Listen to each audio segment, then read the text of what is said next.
மிகுந்த எழுச்சியோடு நடைபெறக்கூடிய தந்தை பெரியார் திராவிடர் கழகத்தின் சார்பிலே நடைபெறக்கூடிய காந்தியார் படுகொலை நாள்.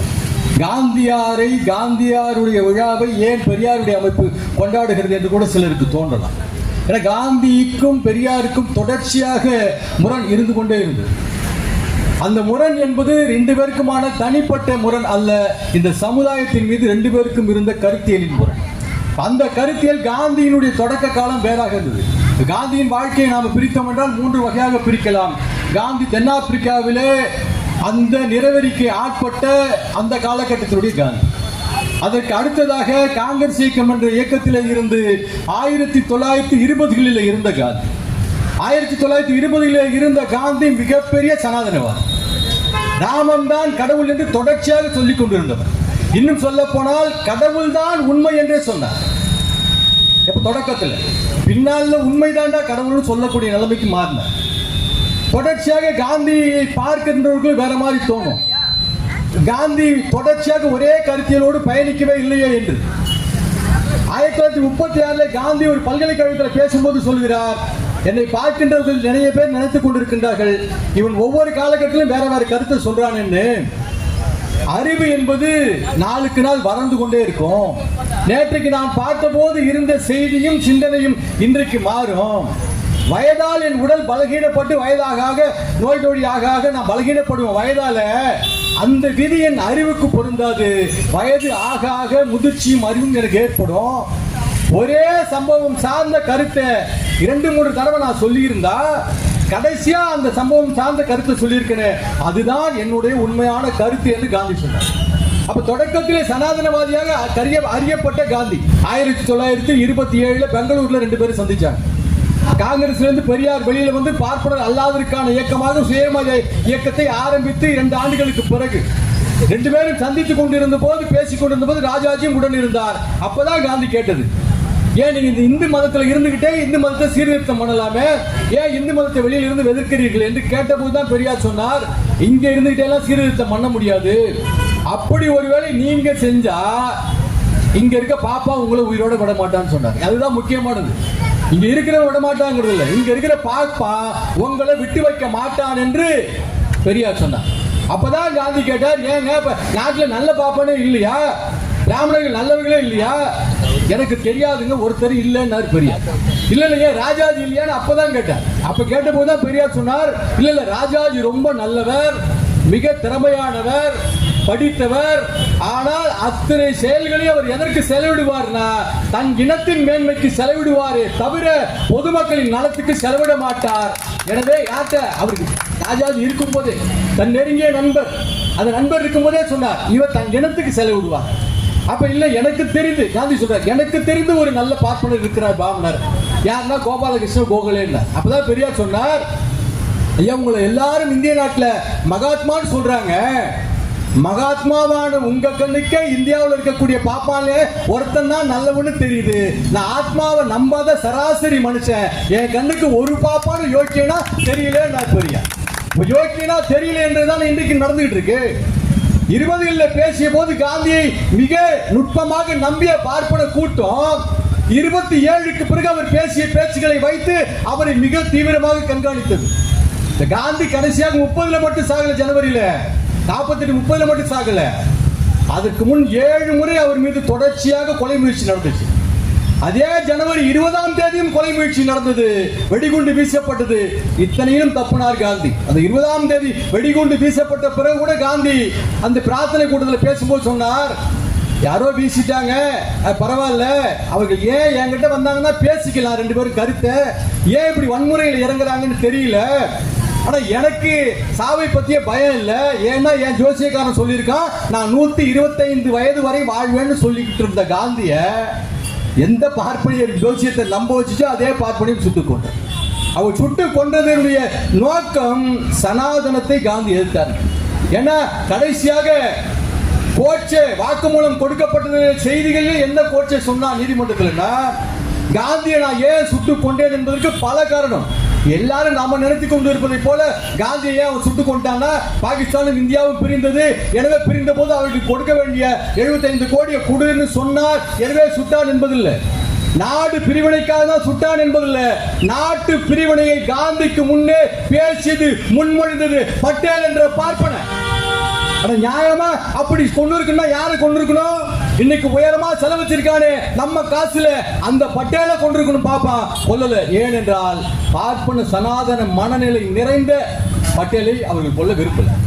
பட்டேல் தான் சொன்னார், காஷ்மீருக்கும் இந்தியாவுக்கும் பிரச்சனை வந்த போது முஸ்லீம்கள் அதிகமா இருக்கக்கூடிய வங்க பகுதி காஷ்மீர்ல இருக்கீங்க தனித்தனியா பிரிச்சிடலாம் என்று தீர்மானமே போட்டவர்கள் பட்டேல்.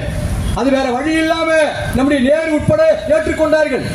காந்தி மட்டும்தான் கடைசி வரைக்கும் அதுக்காக மறுத்து போராடினார். மவுண்ட் பேட்டன் பிரபுடைய உதவியாளர் உள்ளிட்ட பல பேர்ட்ட போராடி இல்ல அந்த திட்டம் வேணாம், ஒருவேளை கூட்டு இந்தியாவில் ஒரு ஆட்சி பொறுப்புக்கு ஏற்கணும்னா நீங்க ஜின்னாவை கூட பிரதமராக்குங்க என்று சொன்னவர் காந்தி. அப்ப ஏன் அவங்க சொல்ல மீறி இவன் கொள்வதற்கான இந்த சிந்தனை வருதுன்னா தொடர்ச்சியா 27களுக்கு பிறகு 30, 32, 40, 48 அது 46 கடைசி இலக்கு வர பார்ப்பனியத்தை தொடர்ச்சியா இருக்கிறார். இந்தியாவிலே முதல் காட்ட காந்தி எப்படி மனநிலையில் இருந்தாருன்னா, சேரன் மாதேவி குருகுலம் 22 சேரன் மாதேவி குருகுலம் தமிழ்நாட்டுடைய காங்கிரஸ் தலைவராக பெரியார் இருந்த காலகட்டத்தில் நடைபெறுகிறது. அங்கே வாவேசு ஐயர் என்ற அந்த பார்ப்பானன் தான் அந்த குருகுலத்தை நடத்துறான். அந்த குருகுலத்தில் சுதந்திர இந்தியாவின் முதல் நம்ம நாட்டினுடைய முதல்வராக இருந்த ஓபி அவருடைய மகன் ராமலாம்பி ரெட்டியாருடைய மகன் பள்ளிக்கூடத்தில் படிக்கிறார். அவர் விடுமுறைக்கு வந்தவர் திரும்ப பள்ளிக்கூடம் போகல. ஓபிஆர் கேட்கிறார், ஏன் தம்பி பள்ளிக்கூடம் போகலையா விடுதிக்கு? இல்ல நான் போக மாட்டேன், இனிமே படிக்க என்று அந்த பையன் சொல்றார். ஏன்னு கேட்ட பிறகு சொல்றார், இல்ல அங்க பார்ப்பன மாணவர்களுக்கு தனியா சுடுசோறு போடுறாங்க, என்ன மாதிரி பார்ப்பனர் அல்லாத மாணவர்களுக்கு பழைய சோறு போடுறாங்க, அவர் உட்கார விரிப்புலாம் கொடுக்குறாங்க, எங்களை சாக்கு கோணி விரிச்சு அதுல உட்கார வைக்கிறாங்க, எனக்கு அசிங்கமா இருக்கு அங்க உட்காந்து சாப்பிட நான் போகலன்னா. யார்? இந்த நாட்டினுடைய முதல்வராக இருந்தவுடைய மகன். அவர் என்ன செஞ்சார்? இது யார்கிட்ட சொன்னா சரியாகும் அவர் முடிவு எடுக்கிறார். இந்த நாட்டில் புதுசா தோண்டிட்டு இருக்காங்கல்ல, நேற்றைக்கு காந்தியை கொண்ட அயோக்கியன் கோட்சே இஸ்லாமியருடைய பெயரை பச்சை குத்திட்டு போன மாதிரி இன்னைக்கு தமிழ் தேசியம் பேசிட்டு வந்து பெரியாரையும் கொச்சைப்படுத்த ஒரு கூட்டம் கிளம்பி இருக்க. அவன மாதிரி ஆட்களுக்கு தெரிய வேண்டிய செய்தி. ஏன்னா யார்கிட்ட சொல்லணும்னு முடிவெடுக்கிறார் ஓபிஆர். யார்கிட்ட சொல்லணும்? காந்திகிட்ட சொல்லலாமான்னு காந்திகிட்ட சொல்லலவர். பாவும் பெரிய நைனாட்ட போய் சொல்லலான்னு பெரியார்ட்ட கூட்டு போறார். பெரியார்ட்ட போய் சொல்லுங்கிறார். கேட்ட உடனே பெரியார் சொல்றார், அப்படிப்பட்ட சங்கதி நடக்கிறதா? இன்று முதல் காங்கிரஸ் இருந்து அனுப்பப்படுகின்ற நிதியை அந்த குருகுலத்தில் நான் நிறுத்துறேன் என்று நிறுத்தினார். அந்த பிரச்சனை வெடித்த போது காந்தி வந்தார். காந்தி என்ன சமாதானம் சொன்னார் தெரியுங்களா? ஏன் சண்டை போட்டுக்கிட்டு, உங்களுக்கு விருப்பம் இல்லைன்னா நீங்க ஒரு சமையல்கார வச்சு சமைச்சீங்க, அவங்க ஒரு பிராமண சமையல்கார வச்சு சமைச்சுக்கிட்டு. இது பல நேரங்களில் இது காந்திக்கும் பெரியாருக்கும் நிறைய முரண். குடிநீர் பிரச்சனை, பொதுக்கிணறுல தண்ணி எடுக்கும் போது கூட இந்த பிரச்சனை வந்துச்சு காந்திக்கும் நம்முடைய பெரியாருக்கும். காந்தியார் என்ன சொன்னார்? ஏன் சண்டை போடுறீங்க? பொதுக்கிணறுல தண்ணி எடுக்க தாழ்த்தப்பட்ட பட்டியல் சமூகம் சேர்ந்தவங்க உயர் ஜாதி கூட நீங்க தனியா ஒரு கிணறு வெட்டீங்களா? பெரியார் மிக தெளிவாக சொன்னார், காந்தி அவர்களே நீங்க தப்பா நினைக்காதீங்க, நாங்க கிணத்துல போய் தண்ணி எடுக்க வேண்டும் என்று நினைக்கின்ற நோக்கம் எங்கள் தாகத்துக்கான பிரச்சனை இல்ல, எங்க மானத்துக்கான பிரச்சனை. நாங்க தாகத்தால் நாக்கு வறண்டு செத்தாலும் சாவோமே தவிர தனி கிணறு தோண்டி தண்ணீர் குடிக்க மாட்டோம், பொது கிணத்திலே தான் நீர் அருந்துவோம் என்று சொன்ன பெருமைக்குரிய தலைவன் பெரியார். அப்ப அப்பயே காந்திக்கு விருப்பம் புரண்டுருச்சு. ஆனா இதே காந்தி இந்தியாவிலேயே இடஒதுக்கீடு வகுப்புவாரி உரிமை அமுல்படுத்தப்பட்ட மாநிலம் எதுவாக இருந்ததுன்னா தமிழ்நாட்டில் தான் இருந்துச்சு. அதன் பிறகு ஓமந்தூரார் வந்த பிறகு அதை அதிகமாக அமுல்படுத்திய உடனே தமிழ்நாட்டில் உள்ள பாப்பாலாம் நேரம் எங்க போனா காந்தி கிட்ட தான் போனான். காந்தி கிட்ட போய் புகார் சொன்னான், வகுப்புவாரி உரிமையை கொடுத்து எங்களுடைய வாய்ப்பெல்லாம் பறி போகுது, நான் இடஒதுக்கீட்டுனால. உடனே காந்தியார் ஓபிஆர் கூப்பிட்டு கேட்டார், ஆமாங்க அதுல நான் தான் கொடுத்தேன், எங்க மக்களுக்கு வாய்ப்பு வேணாமான்னு அவர் கேட்டார். இங்க தமிழ்நாட்டில் உள்ள பார்ப்பன பத்திரிகைகள்லாம் எழுதிச்சு. அவர் கதர் சட்ட ராமசாமி, யார? ஓபிஆர். கதர் சட்ட ராமசாமி, கருப்பு சட்டை போட்டுக்கொண்டு பெரியார் ராமசாமி என்ன சொல்கிறாரோ அதை கதர் சட்டை போட்டுக்கொண்டு இந்த ராமசாமி செய்கிறார் என்று ஓபிஆர் பத்தி சொன்னாங்க. காந்தியார் எல்லாத்தையும் கூப்பிட்டு 2 பேரும் விசாரிச்ச பிறகு கடைசியா காந்தியார் என்ன தெரியுமா சொன்னார்? அவரு ஓபிஆர் சொல்றது சரிதானுங்களே, நீங்க மனு தர்மத்தில் எழுதினபடி நீங்க என்ன வேலை செய்யணும்? நீங்க கோயிலுக்கு போகணும், பூஜை செய்யணும், கடவுளை வணங்கணும், அதுதானே உங்க வேலை. நீங்க இன்ஜினியர் படிக்கணும், டாக்டர் படிக்கணும்னு ஆசைப்படுறீங்க என்று காந்தியார் கேட்டார். இப்ப சனாதனவாதிகளுக்கு என்ன தோணுது? நாம் இதுவரை அனுபவித்து வந்த அத்தனை உரிமைகளையும் இந்த ஒத்த ஆள் நின்று தடுக்கிறான் என்ற அந்த கோபம் தொடர்ச்சியாக தலைக்கிறது. இது எல்லா கடத்திலும் படிப்படியா வளருது. இந்த படிப்படியா வளர்கின்ற நிலையில தான் காந்தி பொதுவான மதசார்பின்மையற்ற நாடு எப்படி இருக்கணும்னு காந்தி சொல்றார். மதம் என்பது என் தனிப்பட்ட உரிமை, என் வீட்டுக்குள்ள இருக்கணும். இது காந்தி சொன்னது. மதம் என்பது என் தனிப்பட்ட உரிமை, என் வீட்டுக்குள்ள இருக்கணும். பொதுவான மதசார்பற்ற நாடுன்னா இன்னைக்கு நாம பேசிட்டு இருக்கோமே புரட்சிகள்லாம், அரசு பணத்தை மத விழாக்களுக்கு கொடுக்க கூடாது, மத நிறுவனங்களுக்கு கொடுக்க கூடாது என்றெல்லாம் இன்றைக்கு பேசுறோமே, இதை காந்தி வலியுறுத்தினார். இதன் நோக்கம் பார்ப்பனர்களுக்கு மிகுந்த கடும் கோபம் வந்தது. இதே கோட்சே தொடக்க நிலையில காங்கிரஸ்ல இருந்தா கொஞ்ச நாள் பணியாற்றுறான், அது பிறகு காங்கிரஸ்ல இருந்துதான் வெளியில போறோம். நீங்க தொடர்ச்சியாக பார்த்தீங்க என்றால் அன்றைக்கும் காங்கிரஸ் யார் ஆக்கிரமித்து இருந்தார்கள் என்றால் பார்ப்பனிய சனாதனவாதிகள், இந்துத்துவாதிகள் காங்கிரஸ் அதிகபட்சமா ஆக்கிரமித்திருந்தான். அப்ப அவங்கிட்ட இருந்து காங்கிரஸ்ல இருந்து எல்லோருக்குமான நீதியை ஒரு காலத்திலும் பெற முடியல. அதன் விளைவுதான பெரியார் போன்ற தலைவர் தனித்த இயக்கம் காண்பதற்கான நோக்கம். இன்னைக்கு சில பேர் பேசுறாங்கல்ல, பெரியாரே ஒரு இயக்கத்துல இல்ல, இந்த பெரியார் என்ன எது திரள் நிதி தரலன்னு வேற கட்சிக்கு ஓடி வந்தவரா? இந்த பெரியார் போன்ற பெருமைக்குரிய தலைவன் காங்கிரஸ்ல இணைந்து பணியாற்றிய போது காந்தி என்ற அந்த மகத்தான தலைவன் சொன்னதை கேட்டு தன் தோளிலே முரட்டு கதர் மூட்டையை தூக்கி கொண்டு தெரு தெருவாக திரிந்து வித்த தலைவன் இந்த தேசத்திலே என் தலைவன் பெரியார். ஏன் தெரியுமா? தலைவன் சொல்லிட்டான்னு செய்யுது. இப்ப தலைவன் சொல்லிட்டான்னு தான் பெரியார் தென்னை மரத்தை வெட்டினா. இப்ப இன்னைக்கு ஒருத்தன் கேட்கிறான் தமிழ்நாட்டில், இது என்ன பகுத்தறிவு? தென்னை மரத்தை வெட்டலாமா? தென்னை மரத்தை வெட்டுவது பகுத்தறிவா இல்லையா என்பது பகுத்தறிவு இல்லைன்னு பெரியாரே அது பின்னால் சொல்லிட்டார். நான் முட்டாள்தனமான செய்த காரியங்கள் அதுவும் ஒண்ணு. ஏன் தென்னை மரத்தை வெட்டின? என் கொள்கைக்கு ஒரு வளம், மக்கள் எதெல்லாம் பார்க்கணும், அவனை பின்பற்றணும்ல. என் தலைவர் சொல்லுகிறார் கல் இறக்குவதற்காக பயன்படுது, கல் உண்ணாமைக்காக வேணும், அதை வெட்டுன்னு சொல்றார், எனவே வெட்டுகிறேன் தென்னை மரத்தை வெட்டினார்ல. அப்படி பார்ப்பனிய எதிர்ப்போடு காந்தி இருப்பதை பார்த்து பொறுக்க முடியாத பார்ப்பன கூட்டம் தொடர்ச்சியாக கண்காணிக்கிறது. பல்வேறு இடங்களில் ரயிலில் போகும்போது குண்டு வைக்க முயற்சி செய்கிறது. ஒரு முறை கத்தியால் குத்த ஓடி வருகிறான். கத்தியால் குத்த ஓடி வந்தவன் யார் என்று கேட்டா இதே கோச்சு. இதே கோச்சு ஒரு முறை கத்தியால் அவரை குத்த ஓடி வர மக்கள்லாம் தடுத்துடுறாங்க. அப்பொழுதும் காந்தி பதட்டப்படாம அவரை என்கிட்ட அனுப்புங்க, நான் பேசணும்னு தான் சொல்றேன், கண்டித்து விடுங்கள் என்று காந்தி ஒருபோதும் சொல்லல. தொடர்ச்சியாக இப்படி செய்து கொண்டே இருந்த போது காஷ்மீர் பிரச்சனை போது தனியா அவர்கள் நாட்டை பிரிக்கலாம் என்று அவர்கள் முயற்சி செய்த போது இதன் வருத்தத்தின் விளைவாக காந்தி முடிவெடுக்கிறார், இல்லை நான் மறுபடியும் போய் உண்ணாநிலை இருக்கிறேன், நீங்க இல்லைன்னா அந்த பணத்தை கொடுங்க. எந்த பணத்தை? ஏற்கனவே 75 கோடியில 20 கோடி கொடுத்துட்டாங்க, இன்னும் 55 கோடி கொடுக்கணும். 2 நாடு பிரிந்த போது நம்முடைய ஆர்கேஎஸ் என்று சொல்லப்படக்கூடிய நம்முடைய தமிழ்நாட்டை சேர்ந்த பெருமகனார் தான் 2 பேருக்கும் நடுநாயகமா உட்கார்ந்து பஞ்சாயத்து பிரிச்சாரு.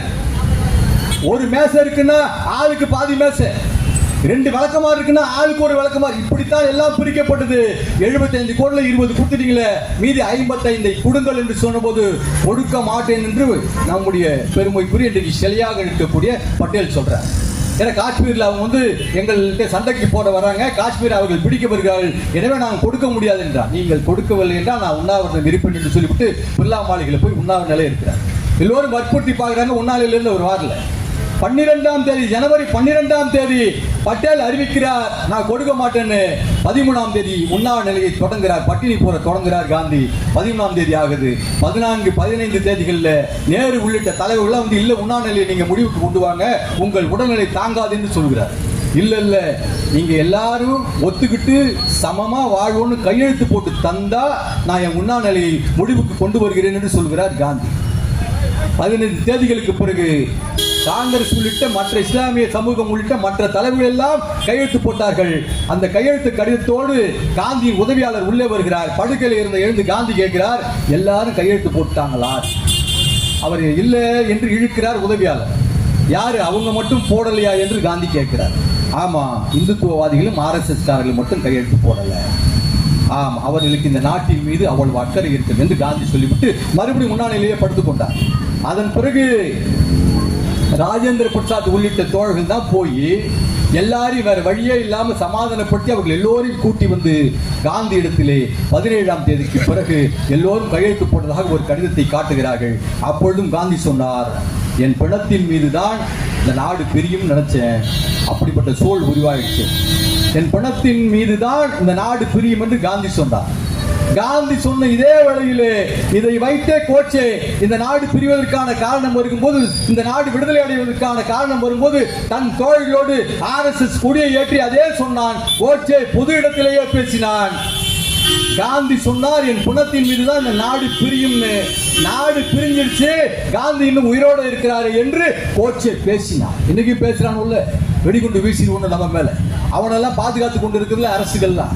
அந்த மாதிரி அன்றைக்கும் பொது மேடையிலே அதே கோட்சே பேசினார். இன்னமும் காந்தி உயிரோட இருக்கிறாரு, நாடு பிரிஞ்சிருச்சு. அது நோக்கம் என்னன்னு யோசிப்பார். இப்படி அவர்கள் திட்டமிட்டு கடைசியாக 30ஆம் தேதி பெருமைக்குரிய அந்த பெருமகனார பட்டேல் விட்டு அந்த உண்ணாநிலையெல்லாம் முடிக்கிறார். உண்ணாநிலையெல்லாம் முடிச்சுக்கிட்டு ஓய்வா இருக்கிறார். ஒவ்வொரு நாளும் மாலை 5 மணிக்கு அந்த ஆசிரமம் என்று சொல்லப்படக்கூடிய இடத்துல போய் உட்கார்ந்து மக்களிடத்திலே அந்த பஜனை பாடல்களை பாடுகிறது தான் அவர் வேலை.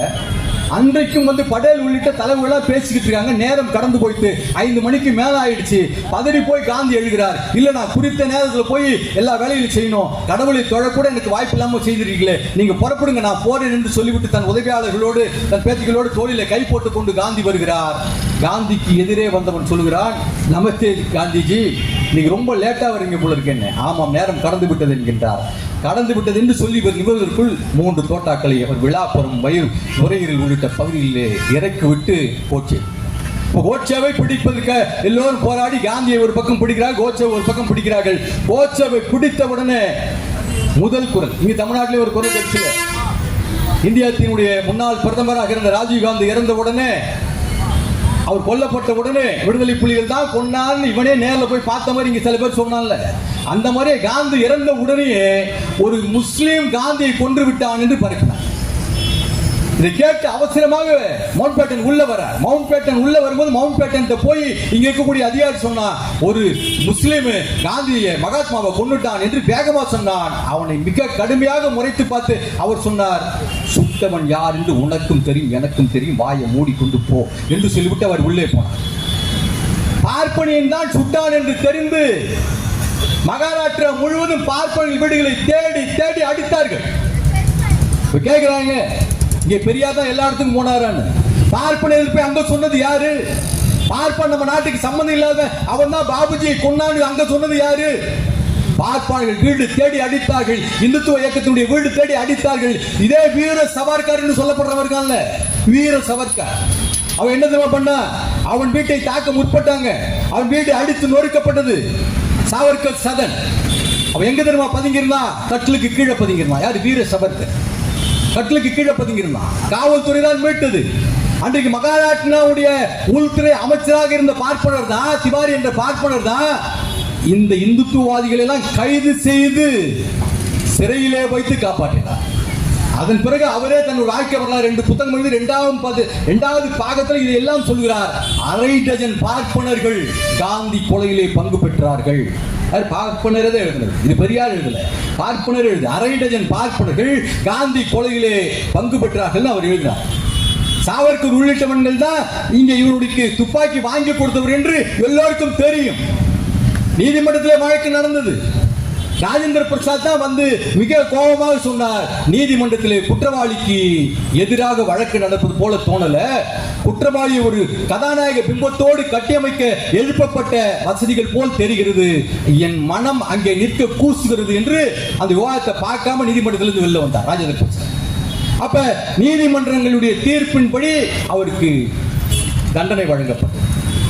அவன் சுட்டுக் கொள்வதற்கு கையில் எடுத்துக்கொண்டு போன ஆயுதங்கள் எதுவாக இருந்தது என்றால், பகவத்கீதை கையில் எடுத்து போனா, துப்பாக்கி கையில் எடுத்துட்டு போனா, அந்த இந்துத்துவ RSS கொடியை எடுத்துட்டு போனான். அவன் சிறையில் இறப்பதற்கு முன் பாடிய பாடல் கூட RSS சாக்காக்களிலே பாடப்படுகின்ற பாடல். ஆனா RSS காரன் இந்துத்துவக்காரன் இன்னைக்கு என்ன சொல்றான், அவரு RSS எல்லாம் இல்ல அப்பயே போயிட்டாரு. RSS தொடங்கிய காலத்திலே அவர்களிலே பாடப்பட்ட பாடல் என்பது இந்தி பாடல். இந்தியில தான் அந்த ஷாகாவில் பாடப்படக்கூடிய பாடலை பாடினாங்க. 1940களுக்கு பிறகுதான் சமஸ்கிருதத்திலே எழுதப்பட்ட பாடலை பாடினாங்க. இவன் 36லயே RSS விட்டு வெளியே போயிட்டான். யாரு?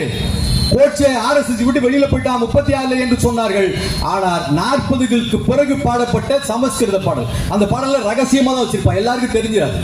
ரகசியமாக RSS காரர்களுக்கு மட்டுமே தெரிந்த பாடலை தான் இறப்பதற்கு முன்னும் காந்தியை சுட்டுக் கொள்ள புறப்படுவதற்கு முன்னும் கோட்சே பாடம்.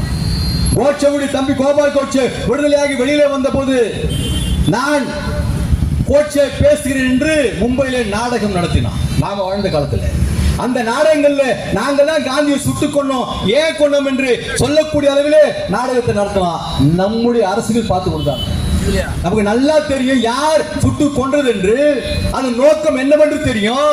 ஆனா அந்த நோக்கத்தை மறந்துட்டு காந்தியை ஒரு சராசரி மனிதன் ஏதோ ஒரு சராசரி பிரச்சனையில் சுட்டு கொன்றதை போல் இன்றைக்கும் கடந்து போகிறோமே. இது சராசரி பிரச்சனை இல்லை, இந்த சமூகத்தின் பிரச்சனை. பெரியார் வேறு மொழியிலே பேசியதை காந்தி 37களுக்கு பிறகும் 27களுக்கு பிறகும் 47கள் வரைக்கும் தொடர்ச்சியாக சனாதனத்தை எதிர்த்து காந்தி பேசினோட விளைவு கோயில் பிரச்சார கூடங்களாக மாறிச்சு. காந்தி சொன்னாரா இல்லையா? அப்ப இந்துத்துவத்துக்கு பார்ப்பனியத்துக்கு நமக்கான ஆகலாக இருந்தாலும் இவன் நம்ம எதிர்க்க ஆரம்பித்து விட்டான், கொன்றே தீர்த்து விடுவோம் என்று கொன்று முடித்தது இந்த தேசத்தின் தந்தை காந்தியை. இன்னைக்கு வரைக்கும் எந்த ஆட்சி அதிகாரங்களாலும் எந்த வன்முறைகளாலும் அடக்க முடியாத பேரண்ட பெருநெருப்பு தமிழ்நாட்டில் ஒன்று இருக்கிறது என்றால் என் தலைவன் தந்தை பெரியார். இன்னைக்கு வரைக்கும் ஒருத்தனு கிட்ட வர முடியல. கொச்ச படுத்தலாம் நினைக்கிற ஒரு கூட்டம் இங்க அன்றைக்கு இருந்த RSS காரர்களுக்கும் இன்றைக்கு இருக்கக்கூடிய தமிழ் தேசிய பேர்களுக்கும் என்ன பெரிய வேறுபாடு நினைச்சீங்கன்னா பேர் மட்டும்தான் வேறுபாடு. பெயர் மட்டும்தான். சிந்தனை, செயல், சொல், வேலை எல்லாம் அதே. நேற்றைக்கு யார் இந்த திட்டங்களை கொண்டு வருகிறார்கள் நமக்கு தெரியும். 1875 ஆரிய சமாஜம் என்று தொடங்கிய தயானந்த சரஸ்வதி போட்ட அந்த மூல விதை, அந்த மூல விதையைத்தான் தொடர்ச்சியாக இந்துத்துவ இயக்கங்கள் கையிலே எடுத்துக்கொண்டு இன்றைக்கும் ஒட்டுமொத்த தமிழ் சமூகம் தொடங்கி இந்தியாவில் வாழக்கூடிய தாழ்த்தப்பட்ட ஒடுக்கப்பட்ட மக்கள் சமூகம் அத்தனையும் கொன்று தீர்த்து விடுவது. ஆளக்கூடிய இடத்திலே பார்ப்பனியமும் பார்ப்பனியத்துக்கு தாலாட்டு பாடக்கூடியவர்கள் மட்டும் இருக்க வேண்டும் என்று தொடர்ச்சியாக களத்தில் இருந்து இயங்கும். அப்ப இந்த கூட்டத்தை நேற்றுக்கு சனாதனவாதி நமக்கு தெரிந்தார். கடைசியாக என்ன தெரியுமா சொன்னார் கோட்சே? காந்தியை ஏன் இவ்வளவு பெரிய தலைவராக்குனீங்க? காந்தியால இந்த நாட்டுக்கு சுதந்திரம் கிடைக்கல. இந்த நாட்டு சுதந்திரத்துக்காக பாடுபட்டவர்கள் எங்கள் பெருமைக்குரிய திலகர் தொடங்கி அவர் சொன்ன தீனதயாள் உபாத்யா வரைக்கும் பார்ப்பனது. அப்ப அவங்க நோக்கம் என்னன்னா, இங்க பேசியவர்கள் பல பேர் குறிப்பிட்டு காட்டியதை போல இந்த நாட்டின் விடுதலைக்கான புகழ் காந்தி என்ற பார்ப்பனன் அல்லாத ஒருவனிடம் போய்விடக் கூடாது. பார்ப்பான் தான் எது செஞ்சாலும் அவனால் தான் எல்லாம் கிடைச்சிச்சேன்னு கூடிய மனு தர்மத்தின் சிந்தனை அப்படியே வளரணும் என்று நினைத்த அந்த RSS கூட்டம் தன் அடியாளை வைத்து காந்தியை கொண்டது. அப்ப காந்தி என்பது ஒரு தனி மனிதரா என்றால் இல்ல, காந்தி என்பது ஒரு சகாப்தம்.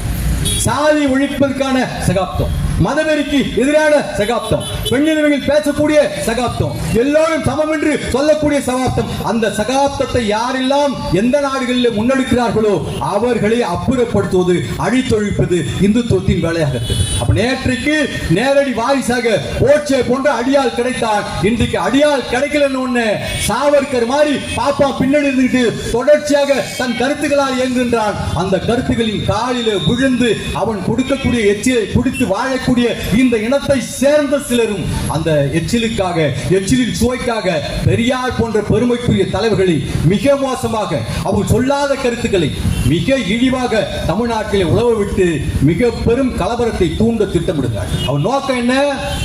காந்தியை சுட்டுக் கொண்டவனாவது ஒரு நேர்மை இருந்தது, நேரா வந்தா சுட்டுக் கொண்டான். ஆனால் பெரியாரை விமர்சிக்கக்கூடியவர்கள், பெரியாரை எதிர்க்கக்கூடியதாக நினைக்கக்கூடியவர்களாம் பெரியார் பாசறையிலேயே இருந்து வளர்ந்ததாக தன்னை காட்டிக்கொண்டு கருத்தியலாலே தன்னை உயர்ந்த இடத்திலே வைத்துக் கொண்டு வந்து தமிழ் தேசியம், என் நாட்டெல்லாம் பெரியார் தான் கிடைத்தார், என் மொழியெல்லாம் பெரியார் தான் கிடைத்தார், என் இனத்தை பெரியார் தான் கிடைத்தார், பெரியார் தான் ஆங்கிலம் படிக்கணும்னு சொன்னார், பெரியார் தான் பெண்களை பத்தி தப்பா சொன்னார் என்று ஒரு மிக உச்சஸ்தாயில் ரொம்ப கத்தி பேசினா உண்மைன்னு நம்மால் நம்பிடுறாங்க. ரொம்ப வேகமா கத்துறாரு, உண்மை போல இருக்குன்னு அப்படி ஒரு கூட்டம் கிளம்பி இருக்கிறது. அந்த கூட்டத்தை இந்த நாட்டிலே இருந்து அறிந்து கொள்ளவும் அப்புறப்படுத்தவும் வேண்டிய வேலையை காந்தியுடைய நினைவுகளால் நமக்கு சொல்லட்டும். காரணம், இன்றைக்கு எல்லோரும் பேசிக் கொண்டிருப்பதை போல தமிழ் தேசியம் என்ற இந்த சொல்லாடல் இருக்கிறது. தமிழ் தேசியத்தின் தந்தை என்று இன்றைக்கும் சொல்லப்படக்கூடிய அருகதை இந்த நாட்டிலே யாருக்கு இருக்கும் என்றால் என் தலைவன் பெரியாரை தவிர ஒருத்தருக்கு இருக்காது. எனவே அடையாளம் இல்லை.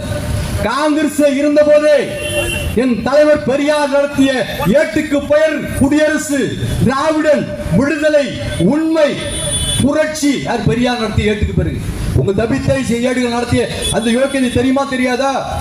உங்க தமிழ் தேசிய முப்பாட்டம் தானே, உங்களின் பிதாமகனில் ஒருவர் தானே. அவர் தானே அந்த கட்சியை வச்சிருந்தார். நீ புரோக்கர் மாதிரி காசு கொடுத்துதானே அந்த கட்சியை வாங்கினீங்க. அந்த கட்சியுடைய அந்த தலைவர் ஆதித்தனார், அவர் பேரு என்ன தெரியுமா? பத்திரிகை பேரு தினத்தந்தி. ராணி தேவி யார்? அவரு தமிழ் பேர். இதெல்லாம் இன்றைக்கு முத்தமிழ் காவலர் கியாபேவுடைய பேர, மகள் வயிற்று பேர தொலைக்காட்சி RSS சார்பா பேசுறாரு. அவர் பேர் ஸ்ரீகாந்த் கருணேஷ். நல்ல தமிழ் பேர் இல்ல, ஸ்ரீகாந்த் கருணேஷ். யார் அவர் பேரு? இங்க 40களிலேயே நடிகவேல் M.R. ராதாவின் மூத்த மகனுக்கு தமிழரசன் என்று பெயர் வைத்த பெருமை என் தலைவன் பெரியார்.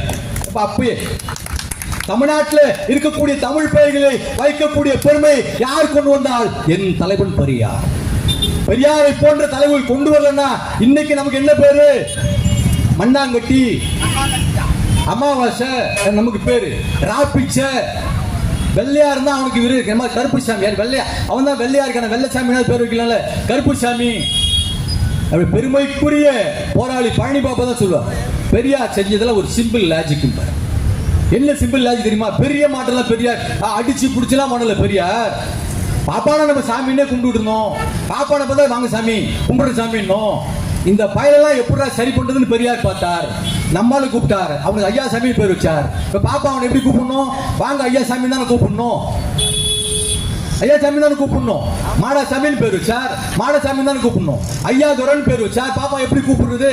வாங்க ஐயா துரன் தானே கூப்பிட்டாகணும். அப்படி ஒரு சிம்பிள் லாஜிக்கல் செஞ்சவரா பெரியார்னு பழனி பாபா சொல்லுவார். இதான பெரியாரின் சாதனை. பெரியாரை போல தமிழ்நாட்டிற்கு உழைத்த, தமிழர்களுக்காக உழைத்த தலைவர் யாராவது உண்டா?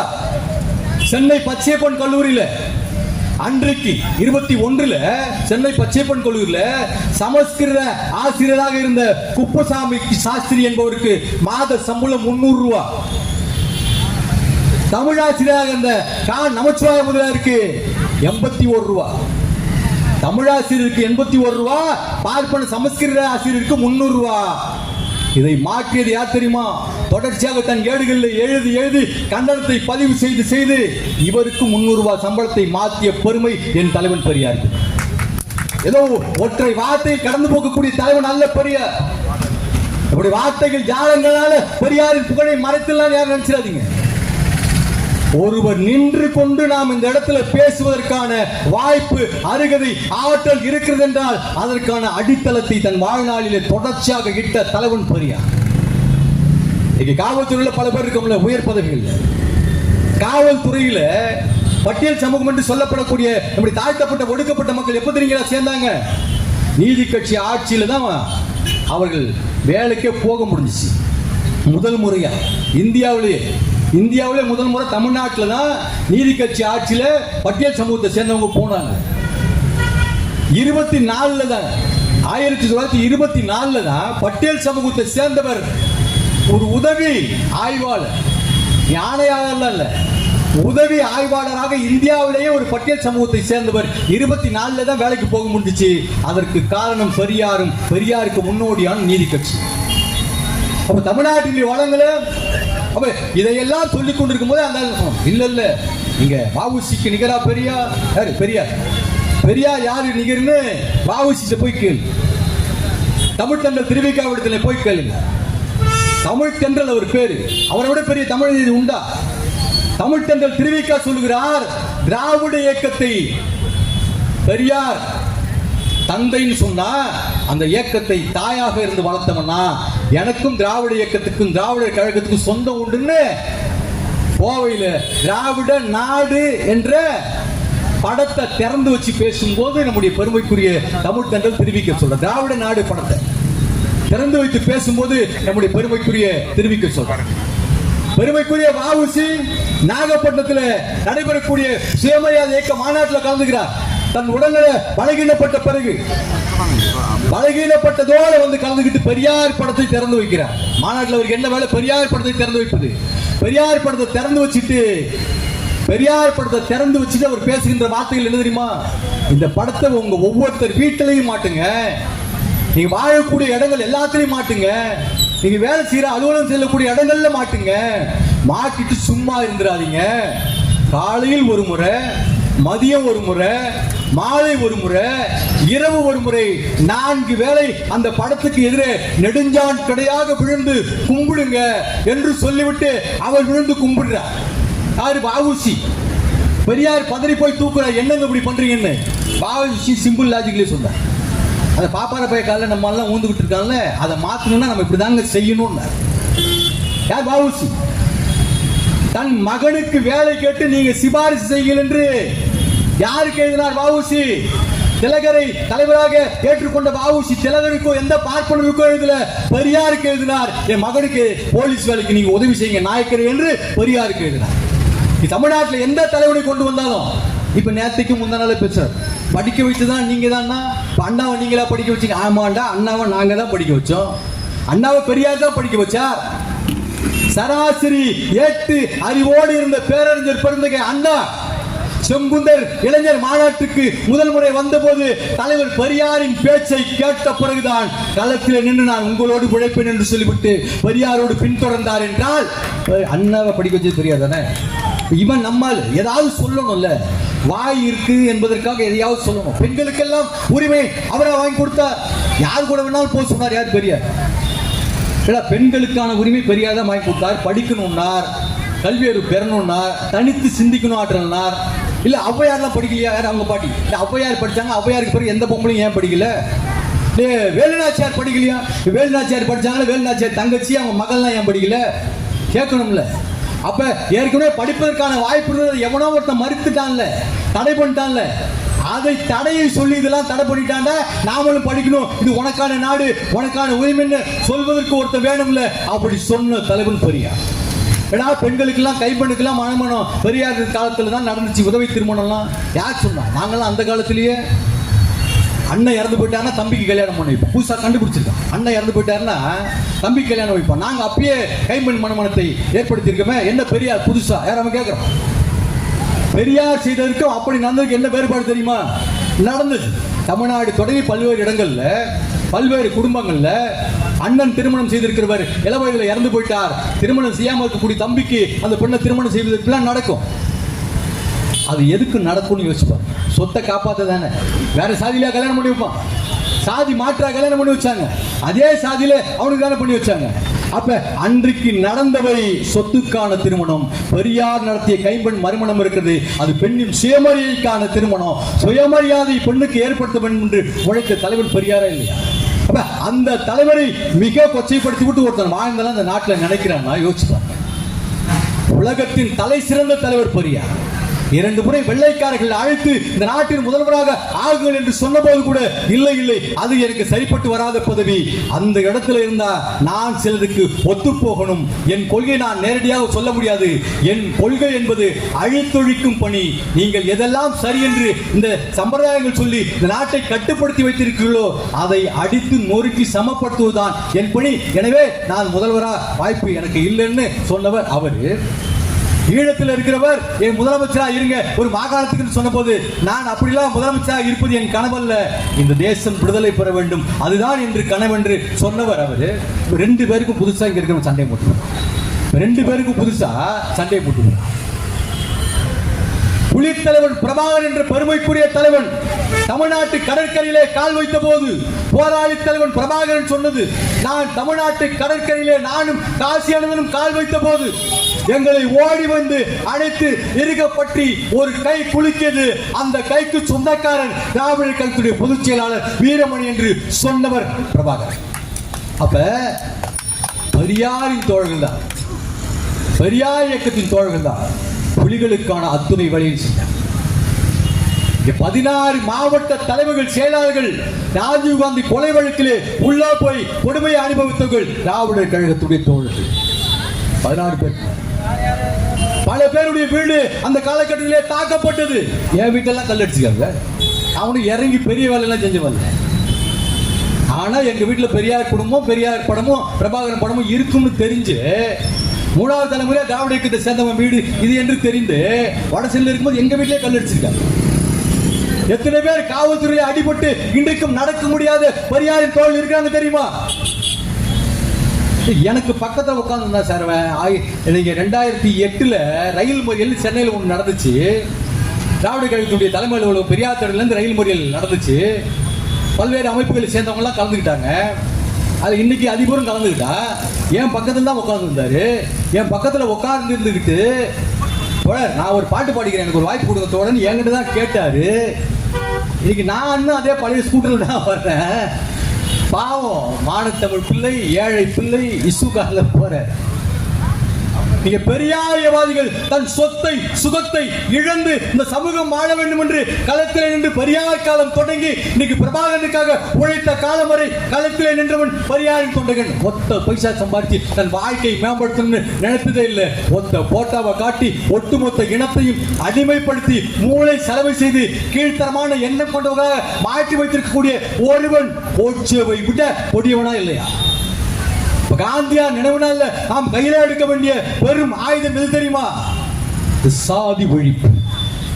குடிப்பெருமை பேசிக்கொண்டு இந்த நாட்டில் எவன் வந்தாலும் அவன் இந்த தேசத்திற்கு இந்த நாட்டுக்கு மிக மிக கேடானவன் என்பதை நாம அறிவு கூர்ந்து சிந்திக்க வேண்டும்.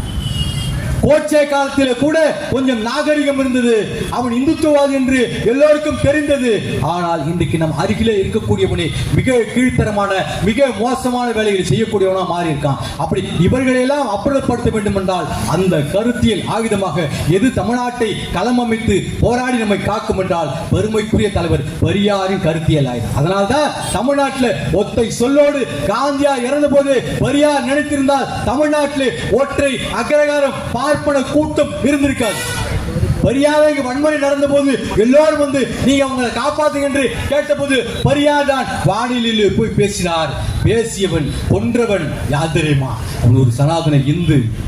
நாம எது மேல கோபப்படணும்? அந்த சனாதன இந்துத்துவத்தின் மீது கோபப்படணும். அந்த சராசரி மனிதன் மீது கூட அல்ல. அவன் கொண்டிருக்கக்கூடிய அந்த சனாதன இந்து மனப்பான்மை இருக்கிறது, அவன் மனநிலையில் இருக்கிறது. அந்த மனநிலையை ஊட்டி வளர்ப்பதற்காக இந்த நாட்டிலே துவம் போடுகிறார்களே, அந்த கருத்தியல் மீது கோபப்பட வேண்டும் என்று இந்த நாட்டை அமைதிப்படுத்திய தலைவன் பெரியார். அப்பதான் பெரியார் சொன்னார், ஐயா சொன்னது மாதிரி இந்த நாட்டை காந்தி தேசம் என்று ஆக்குங்கள் என்று.